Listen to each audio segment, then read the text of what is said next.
اعوذ باللہ من الشیطان الرجیم، بسم اللہ الرحمن الرحیم۔ تلاوت قرآن مجید کے آداب۔ جب قرآن پاک کی تلاوت شروع کریں تو درجہ ذیل آداب کا اہتمام کریں۔ نمبر 1، قرآن مجید کی تلاوت پاک صاف اور باوضو ہو کر کرنی چاہیے۔ نمبر 2، تلاوت شروع کرنے سے پہلے تعوذ اعوذ باللہ من الشیطان الرجیم اور تسمیہ بسم اللہ الرحمن الرحیم پڑھنا چاہیے۔ نمبر 3، تجوید کے ساتھ تلاوت کی کوشش کرنی چاہیے۔ نمبر 4، تلاوت کرتے ہوئے اللہ تعالیٰ اور اس کے کلام کی عظمت دل میں موجود ہونی چاہیے۔ نمبر 5، تلاوت آہستہ اور بلند آواز دونوں طرح سے کی جا سکتی ہے، البتہ یہ خیال رکھنا چاہیے کہ بلند آواز کسی کے آرام یا کام میں خلل نہ ڈالے۔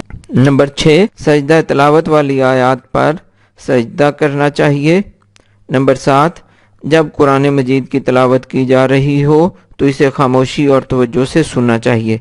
نمبر 8، قرآن مجید کے ترجمہ کے مطالعہ کے وقت خوب غور و فکر کرنا چاہیے تاکہ آیات کا مفہوم اچھی طرح ذہن نشین ہو جائے۔ اللہ تعالیٰ اور اس کے رسول حضرت محمد صلی اللہ علیہ وآلہ وسلم کی محبت اور اطاعت کے جذبہ سے سرشار ہو کر احکام دین سیکھنے اور ان پر عمل کرنے کی نیت سے قرآن مجید کا مطالعہ کرنا چاہیے۔ نمبر 10، اللہ تعالیٰ اور خاتم النبیین حضرت محمد صلی اللہ علیہ وآلہ وسلم کی عظمت، جنت کی خوشخبریاں جن آیات میں ہوں ان کا ترجمہ پڑھتے وقت خوشی کا اظہار کرنا چاہیے اور رب کا شکر بجا لانا چاہیے اور رب کی رضا اور جنت کے حصول کی دعا مانگنی چاہیے۔ نمبر 11، اللہ تعالیٰ کے غضب، جہنم اور اس کی عذاب والی آیات اور ترجمہ پڑھتے وقت اللہ تعالیٰ کا خوف رکھتے ہوئے جہنم کے عذاب اور اللہ تعالیٰ کے غضب سے بچنے کی دعا مانگنی چاہیے۔